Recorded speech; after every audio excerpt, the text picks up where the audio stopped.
Olá, pessoal, como que vocês estão? Espero que estejam todos bem. Sejam bem-vindos a mais uma aula do Componente Curricular Arte. Sou o professor Fábio, sou professor de mídia e estamos aqui para gravar mais uma aula de arte. Então, antes de começar a nossa aula, peço a você que estiver assistindo os nossos vídeos pelo canal do YouTube, deixe seu like, se inscreva no canal. Isso é muito importante para a gente. E de já agradeço a vocês pela interação, ok? Então, o tema da nossa aula de hoje é materialidade e elementos da linguagem visual. Então, vocês podem acompanhar essa temática no nosso livro didático a partir da página 127. A gente vai tratar sobre os elementos da linguagem visual, que é uma temática que a gente já trouxe em outras aulas, e o livro retoma novamente agora essa questão para a gente relembrar o que são esses elementos da linguagem visual. E aí, vocês ainda lembram? Então, deixe seus comentários aqui, cite esses elementos da linguagem visual. Então, podemos destacar aqui como elementos da linguagem visual as linhas, o ponto, as formas, a textura, os planos, os volumes, todas essas características que estão dentro de uma pintura, que estão dentro de um elemento, fazem parte do que a arte entende como elementos da linguagem visual. E uma linguagem visual que traz muitos desses elementos é a linguagem do desenho, da pintura e similares. Podemos trazer aqui, entender que o desenho é uma linguagem que comunica e expressa mensagens, ideias, pensamentos e emoções. E podemos destacar que a palavra desenho, ela vem do latim designare, que significa assinalar, indicar, marcar uma superfície. Outra palavra que se relaciona ao desenho é desígnio, que significa ter intenção, propósito ou finalidade. Então, o desenho é isso, o desenho traz as linguagens, todo desenho traz algum tipo de elemento da linguagem visual. O elemento é, quando a gente desenha, nós destacamos, nós utilizamos esses elementos da linguagem visual, e o desenho é justamente isso, é para trazer, expressar uma mensagem. O desenho, ele expressa ideias, pensamentos, emoções, não só o desenho, mas também as pinturas, as esculturas, elas trazem essas características, né? Elas sempre vai trazer uma mensagem. E quando nós desenhamos aí na sala de aula ou em outro ambiente, a gente também traz essas sensações, esses pensamentos, essas emoções. Nós também utilizamos esses elementos da linguagem visual. Às vezes a gente utiliza e nem sabe que estão relacionados aos elementos da linguagem visual. E é justamente isso. Eu estou aqui destacando para a gente entender o que são esses elementos, para a gente, quando for colocar em prática, a gente saber que aquele traço, aquela linha, aquele ponto é um elemento visual. Ok? Então é isso.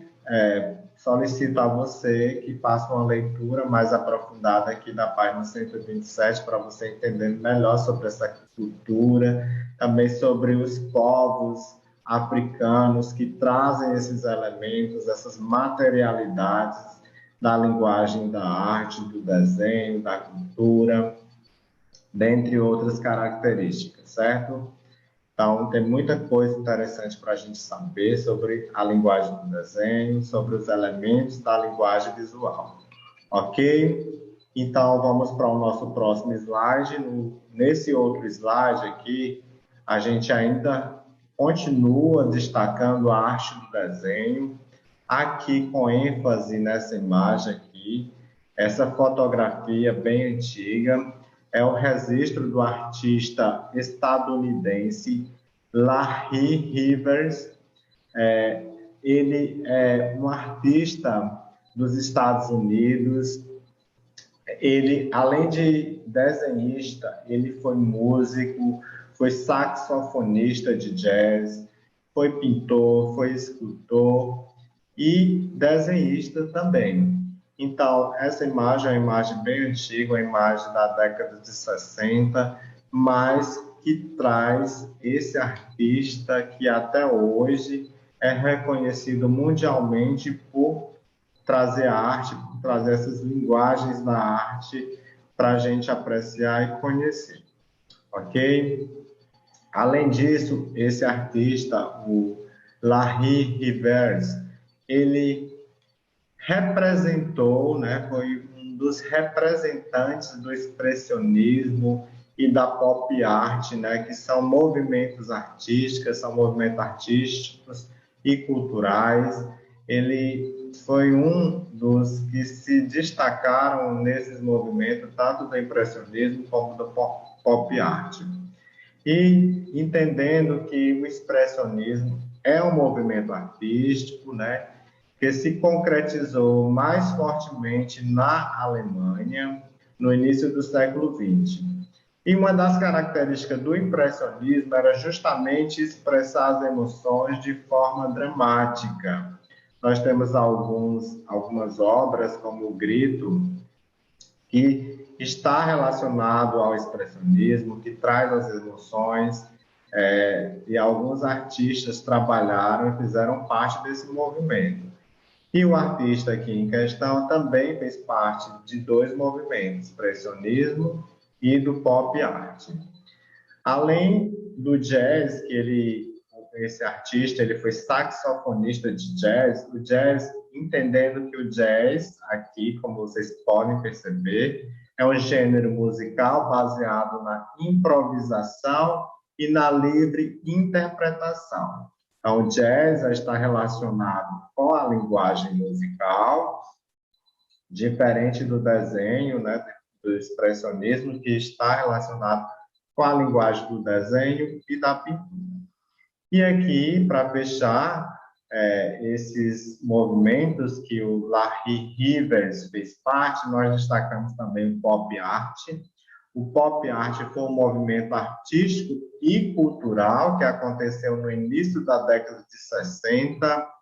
Os artistas dessa época questionavam o crescimento dos meios de comunicação de massa, como a televisão, que abriu um novo canal de divulgação de produtos para o consumo. Então, eles tinham uma aversão a essa comunicação de massa, né, que a televisão trazia, né, sobre essas propagandas, que ainda era uma coisa que era acessível a poucas pessoas.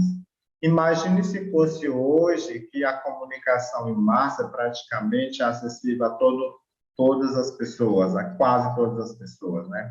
Então, essa comunicação em massa, a pop art já contestava, né, essa visibilidade, esse crescimento desse meio de comunicação. Hoje nós temos as redes sociais, temos a internet, que traz essa comunicação em massa com grande força. Alguns produtos e comerciais são divulgados dentro dessa comunicação de massa e são aceitos praticamente por quase toda a população. Então, a pop art era justamente isso, uma das características da pop art era questionar esses meios de comunicação em massa, ok? E no nosso próximo slide aqui, a gente retomando a questão dos elementos da linguagem visual, a gente traz o círculo cromático, né? O círculo cromático que você já conhece, acredito que sim. Esse círculo é muito interessante, que ele está relacionando com as cores. O círculo cromático tem 12 cores, né, que são formados pelas cores primárias, secundárias e terciárias, entendendo que as cores primárias são amarelo, azul e vermelho, que na junção dessas cores primárias, aqui, se eu juntar o amarelo com o azul, vai dar verde. Se eu juntar o azul com o vermelho, vai dar violeta, o roxo. E se eu juntar o amarelo com o vermelho vai dar laranja. Aí surgem o que eles chamam de cores secundárias. E das cores secundárias, quando se juntam, elas surgem as cores terciárias. Então, são 6 as cores terciárias, 3 as cores secundárias, 3 as cores primárias, que completam o círculo cromático de 12 cores. Dentro desse círculo cromático, aqui nós temos a parte rosa, essas cores aqui, que são consideradas cores quentes, cores fortes. E a parte azul, que são as cores frias, que são as cores mais leves. Então, é isso. A gente conheceu um pouco sobre o ciclo cromático, sobre os elementos da linguagem visual. Isto está dentro dos elementos da linguagem, da arte, e que está dentro das grandes obras, dos grandes eventos artísticos, esses elementos visuais. Ok? Então é isso, a nossa aula de hoje fica por aqui. Agradeço a todos pela participação, pela presença e até o nosso próximo encontro. Fiquem com Deus.